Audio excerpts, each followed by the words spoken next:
저는 지난주 대만 남영원 선교사님과 그리고 타이베이 부흥교회를 다녀왔습니다. 3박 4일의 짧은 일정이었지만 선교사님과 또 선교지를 돌아볼 수 있는 귀한 시간이었습니다. 직접 현장에서 선교사님들의 사역을 돌아보고 또 간접적으로 선교를 체험하게 되었습니다. 또 선교 현지에서 살아가는 선교사님 그 가정의 어려움도 또 함께 느끼고 또 함께 기도하는 시간이었습니다. 이번 선교지를 돌아보면서 선교지를 다시 새롭게 바라보게 되었습니다. 여러분, 대만 선교지는 어떠한 곳일까요? 사실 쉽지 않은 곳입니다. 우선 날씨가 무척 덥습니다. 4월 중순인데 벌써 30도가 넘었고요. 한여름에는 체감 온도가 40도에서 45도까지 이른다고 합니다. 생각해 보시겠어요? 주체에 흐르는 땀을 주저할 수 없고요. 그래서 대만 여성들은 땀이 너무 흐르기 때문에 화장도 포기했다고 합니다. 이런 곳이 대만입니다. 또 대만은 먹거리가 참 많다고 하지만 그러나 외지인에게는 그렇게 쉬운 음식이 또 아니더라고요. 많은 음식을 먹었지만은 또 쉽게 대하기 어려운 그러한 치즈볼 같은 그러한 음식도 있었습니다. 그런데 우리 그 선교사님은 감칠맛이 있다고 하면서 좋아한다고 하였습니다. 그래서 요즘 선교사는 다르구나 하는 생각을 하게 되었고요. 또 그리고 대만의 어떠한 상황, 문화적인 상황을 보게 되면은 결코 녹록지 않은 그런 부분이 있습니다. 물가도 높고 또 교육비도 많이 들고요. 또 그리고 한국과 중국은 수교를 중단한 가운데 있기 때문에 한국 사람에 대한 이 반한 감정도 있습니다. 또 한국이 이제 한국 전쟁 이후에 빈국에서 갑작스럽게 크게 성장하였기 때문에 한국을 부러워하는 마음도 있고 또 시기하는 마음도 있습니다. 현지 우리 한국인 자녀들은 현지 학교에서 이러한 반한 감정들 또 이러한 어떤 그 정서들과 경쟁하면서 공부를 해내야 됩니다. 그래서 대만에서 선교사를 하는 것이 결코 쉽지 않구나. 선교지 대만 그렇게 매력적인 곳은 아니구나 하는 이렇게 생각을 하게 되었습니다. 그러나 선교순으로 바라보게 되면 대만은 선교사가 꼭 필요한 곳입니다. 누구든지 이 사실을 알게 될 때 대만에 가서 말씀을 또 복음을 전하는 사역을 감당하지 않을까 하는 생각이 듭니다. 여러분, 대만은 역사적으로 외세 침입을 많이 받은 땅입니다.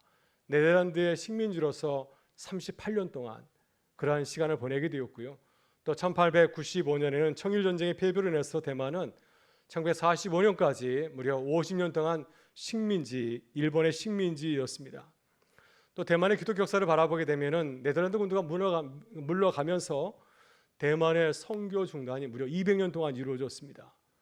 그리고 다시 또 일본이 50년간 지배하면서 이 일본의 황국 식민화 정책으로 인해서 기독교 포교가 금지가 되었습니다.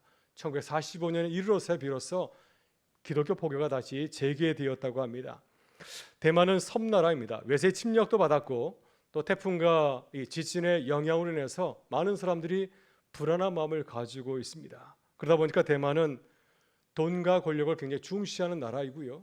또 이러한 마음을 잘 표현하는 것이 바로 색깔에 드러나고 있습니다. 대만 사람들은 황금색과 그리고 붉은적 색을 굉장히 좋아한다고 합니다. 황금색은 무엇을 뜻하겠습니까? 재물을 뜻하고요.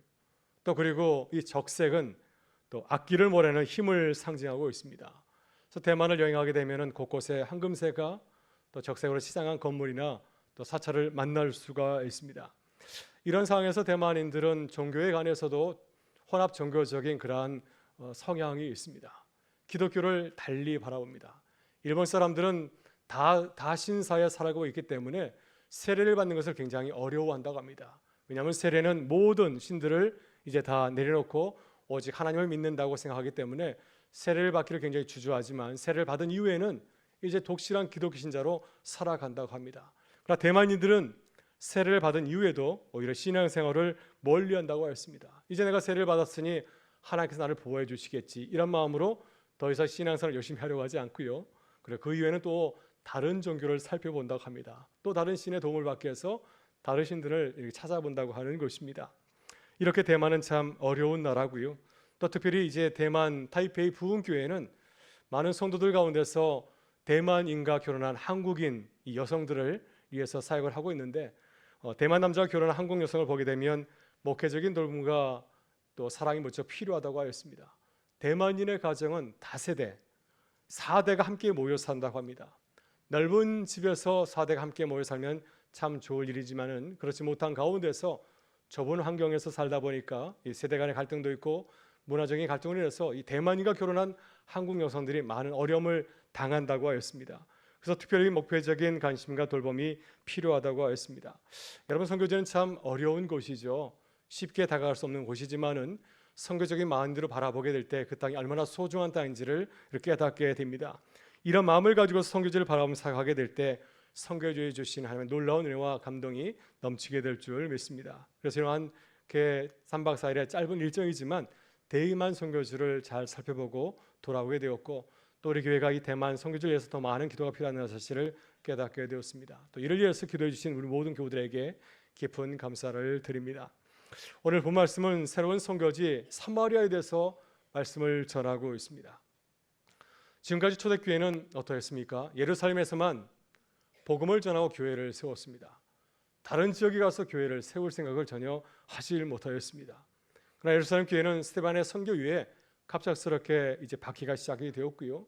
특별히 모든 헬라인 유대인들을 색출하고 제거하려고 하는 무서운 박해가 몰아닥치게 되었습니다. 이제 교회는 박해를 피하여서 예루살렘을 떠나 다른 곳으로 탈출하게 되었습니다.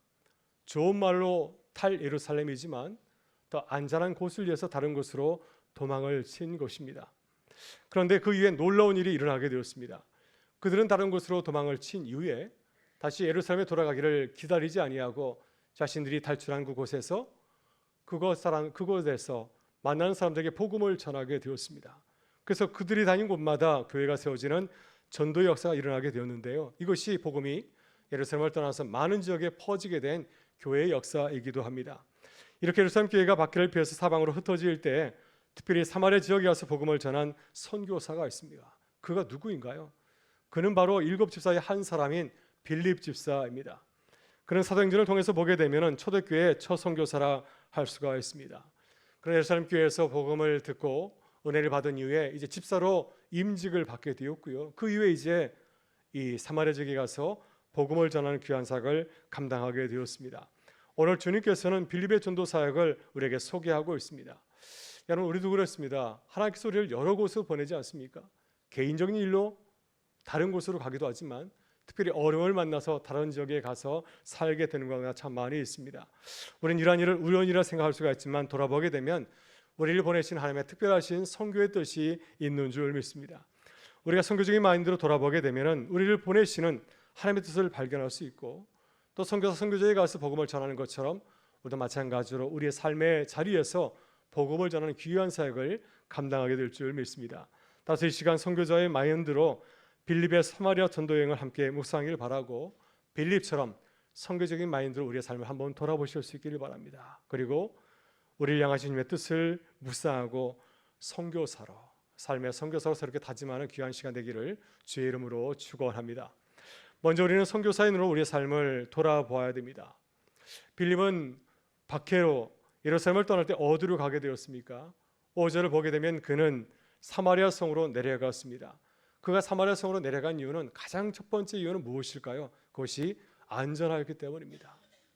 이 사마리아는 유대인들이 싫어하는 저주의 땅이고 그것을 통해서 여행도 하지 않은 곳이었습니다. 그렇지 이만큼 안전한 곳이 없기 때문에 아마도 빌립이 그곳으로 간 것이 아닐까 하는 생각을 하게 되는데요. 그러나 빌립이 사마리아로 내려간 또 다른 이유가 있습니다.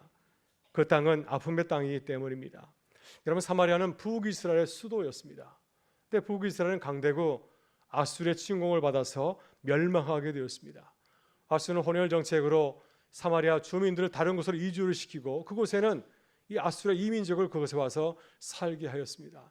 그래서 자연스럽게 이 사마리아는 이민족과 피가 섞인 혼혈족이 나오게 되었습니다. 그래서 유대인들은 그들이 순수 혈통이 아니라고 그들을 경멸하고 교류도 하지 않았습니다. 이런 냉대를 받자 사마리아 사람들 마찬가지로 이 유대인들을 바라보면서 그들을 경멸하고 저주하였습니다. 그들은 또한 모세경을 믿지 아니하고 그들이 만든 사마리아 오경을 가지고서 신앙생활을 하게 되었고요. 예루살렘 성전에 가서 예배드리지 아니하고 그들이 만든 그리스도산에 세운 성전에서 제사를 드렸습니다.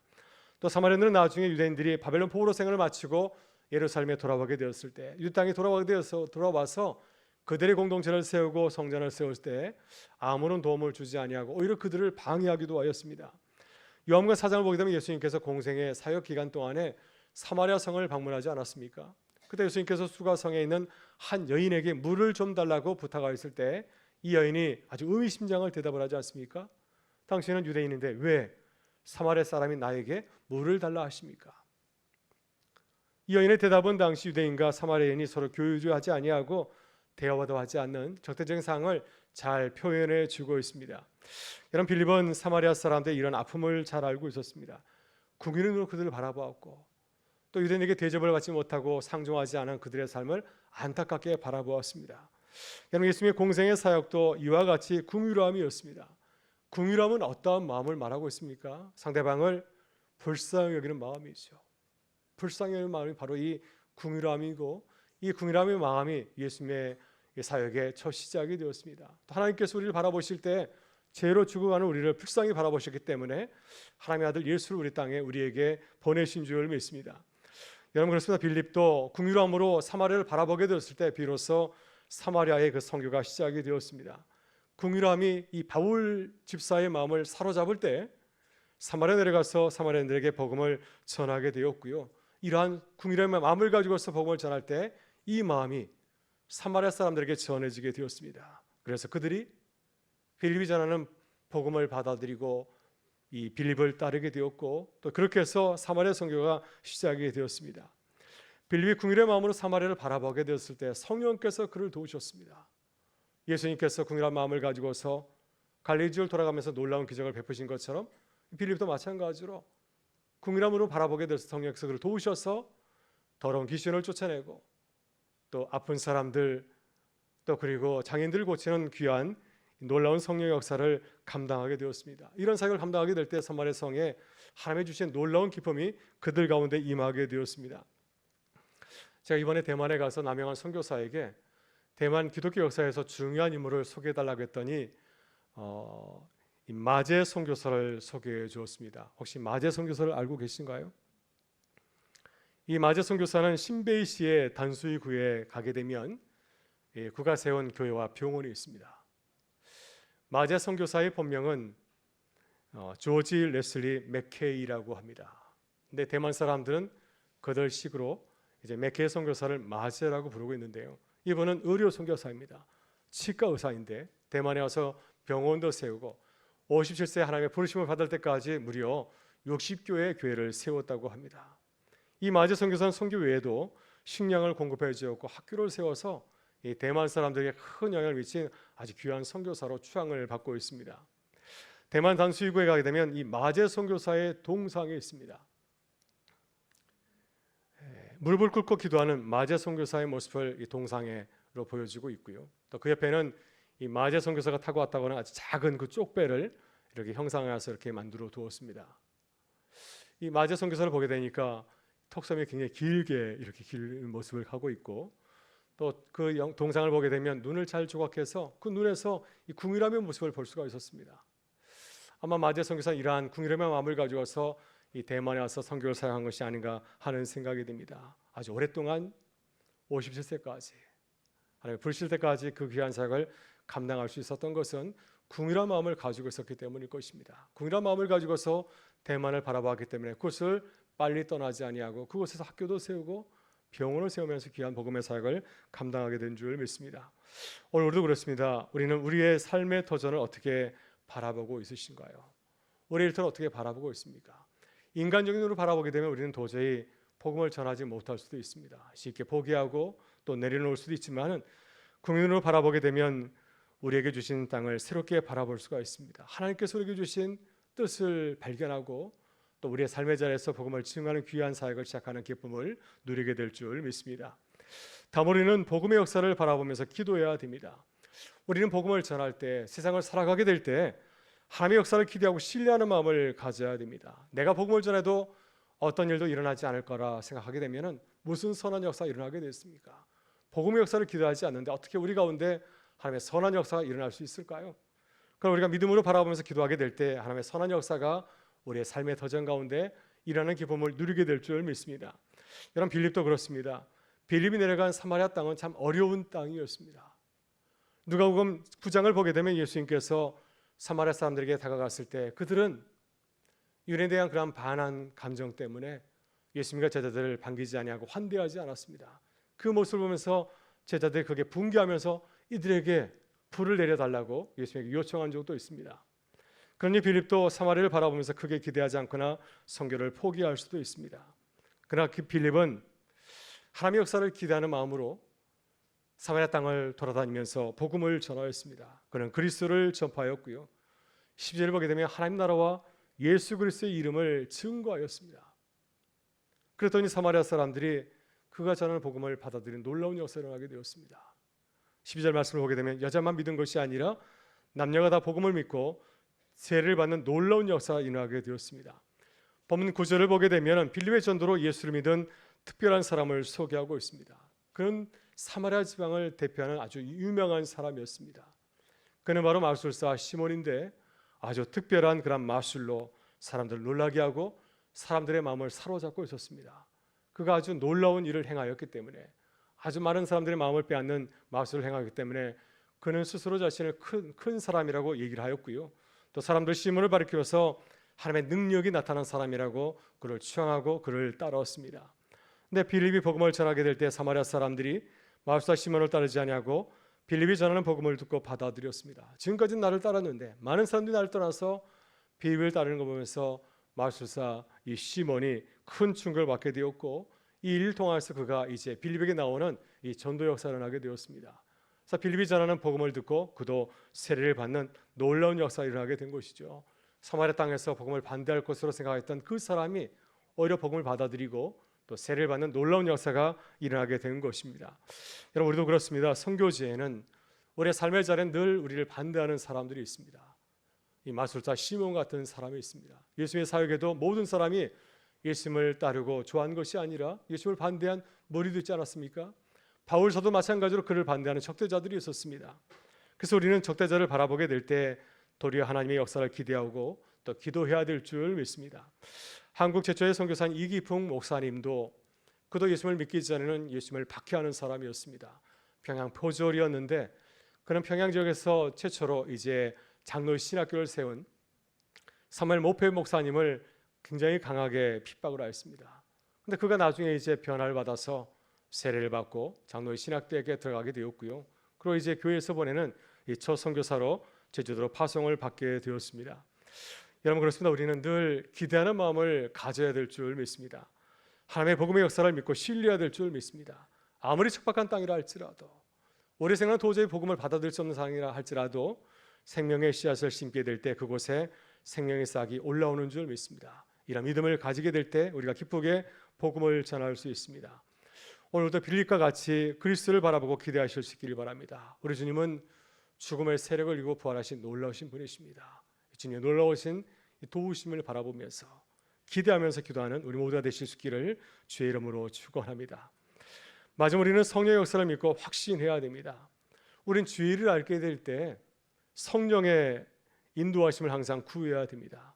우리의 뜻대로 모든 것을 하려고 하는 것이 아니라 주님의 뜻대로 모든 일이 이루어질 수 있도록 기도하게 될 때 하나님의 도우시는 선한 역사를 경험하게 될 줄 믿습니다. 오늘 본문에서 빌립의 사마리아 전도 여행도 그렇습니다. 빌립이 사마리아에서 복음을 전할 때 사마리아 사람들이 복음을 받아들이고 또 세례를 받게 되었습니다. 그렇지만은 성령의 역사는 이르지 않았습니다. 근데 나중에 이제 예루살렘 사도인 베드로와 요한이 와서 그들을 안수하게 될 때 그들 가운데 성령이 임하는 역사를 경험하게 되었습니다. 우리는 이 사건을 바라보면서 어떻게 해석해야 될까요? 빌립이 사도가 아니라 집사이기 때문에 그가 복음을 전할 때 성령이 내리지 않은 것이겠습니까? 여러분, 사도행전을 보게 되면 모든 상황마다 성령이 임한 것은 결코 아니었습니다. 그러나 매우 중요한 순간에는 성령께서 그들에게 임하시는 것을 보고 경험할 수가 있었습니다. 지금은 매우 중요한 순간이죠. 이제 복음이 유대 땅과 예루살렘을 넘어서서 사마리아 땅으로 복음을 전하는 매우 중요한 그런 순간입니다. 그러니 당연히 성령 역사가 일어나야 되지 않겠습니까? 그래서 예루살렘에서 두 사도가 와서 그들에게 복음을 전하고 안수하게 될 때 성령이 임하는 놀라운 역사가 일어나게 되었습니다. 사마리아 선교는 공식적인 교회의 인정을 받아야 되기 때문에 이 예루살렘 사도가 내려와서 말씀을 전할 때 그들 가운데 성령이 임하는 것을 보고 경험할 수가 있었습니다. 그래서 예루살렘 교회의 대표인 이자 사도인 베드로 요한은 사마리아 지역에도 성령이 내린 것을 보면서 다시 돌아가서 교회 모든 앞에 이 사실을 보고하고 하나님께서 사마리아 성교를 기뻐하다는 사실을 증거하고 또한 확증하였을 것입니다. 이렇게 성령의 역사는 아주 자연스럽습니다. 누가 봐도 이해할 수 있고 또 교회를 질서있게 세우는 것을 보게 됩니다. 그래서 우리가 주의 일을 하게 될 때 우리의 뜻대로 되지 않는다 할지라도 걱정하거나 염려하지 말아야 될 줄 믿습니다. 왜냐하면 성령께서 모든 일을 순리대로 우리의 생각을 하는 것이 아니라 주님의 순리대로 모든 것을 이루가기 때문이죠. 그런데 베드로와 요한이 안수하게 될 때 성령이 임하는 모습을 보면서 웃지 못할 해프닝이 일어나게 되었습니다. 마술사 시몬이 베드로에게 찾아와서 돈을 주면서 성령을 팔라고 하였습니다. 마술사 시몬은 신앙이 깊지 못하여서 성숙하지 못하기 때문에 베드로가 안수할 때 성령이 내린 것을 보면서 그 성령을 돈으로 주고 사고 싶어 하였습니다. 그가 이렇게 말합니다. 이 권능을 내게도 주어 누구든지 내가 안수하는 사람은 성령을 받게 하여 주소서. 그때 베드로는 시몬을 바르게 가르쳤습니다. 성령은 돈을 주고 사는 것이 아니다. 그리고 그의 안에 이 악독한 마음이 있는 것을 보면서 회개하고 기도할 것을 그에게 당부하였습니다. 여러분, 이것이 성령의 역사인 줄 믿습니다. 우리는 성령 안에서 우리 약함이 드러나는 것을 두려워하지 않습니까? 사실 우리는 시몬처럼 돈을 주고 하나님을 사려고 할 때가 참 많이 있습니다. 시몬과 같은 마음이 우리 안에 있습니다. 성령의 능력을 통해서 우리의 뜻을 이루고 할 때가 있지 않습니까? 그러나 시몬 같은 마음은 우리에게 결코 유익하지 않습니다. 하나님의 은혜를 누리며 살아가지 못하고 우리를 가로막기 때문이죠. 그래서 늘 성령 안에서 우리의 연약한 모습을 새롭게 깨닫고 회개하고 기도해야 될 줄 믿습니다. 우리는 성령의 역사를 빌립이 행한 것처럼 놀라운 기적을 행하고 또 애적으로 많은 표정을 보여주는 것을 생각할 때가 참 많이 있습니다. 물론 이것도 성령의 놀라운 역사이지만 보다 중요한 성령의 역사는 무엇인가요? 오늘 본문을 통해서 우리에게 보여주시는 성령의 놀라운 역사는 무엇인가요? 우리의 삶이 새롭게 달라지는 것입니다. 시몬처럼 우리의 죄와 약함을 깨닫고 회개하며 돌아서는 것, 날마다 성령 안에서 새롭게 거듭나는 것이 주님께서 우리를 기뻐하시는 성령의 놀라운 역사인 줄 믿습니다. 여러분, 그래서 우리는 늘 성령의 뜻을 묻고 기도해야 될 줄 믿습니다. 그리고 성령의 인도하심과 역사를 신뢰해야 될 줄 믿습니다. 그래서 내 생각보다는 주님의 뜻을 묻고 또한 구하게 될 때 모든 상황에서 성령의 역사를 경험하러 증가하는 기쁨을 누리게 될 줄 믿습니다. 오늘 말씀을 준비하면서 설교의 제목을 빌립 지사의 아울리치로 이렇게 생각해 보았습니다. 한 주간의 삶을 돌아보게 되면 아울리치와 같은 것 같습니다. 주의 말씀을 듣고 삶의 현장으로 나가는 우리의 모습이 한 주간의 전도 여행으로 이렇게 생각해 볼 수 있을 것 같습니다. 여러분, 이번 한 주간도 선교사의 마음을 가지고서 한 주간을 시작할 수 있기를 바라고요. 우리의 가정과 일터와 일터를 돌아보고 꼭 필요한 복음을 증거하는 복된 한 주가 될 수 있기를 바랍니다. 그래서 빌립과 같이 성령의 놀라운 역사를 경험하는 귀한 한 주간 되실 수 있기를 주의 이름으로 축원합니다.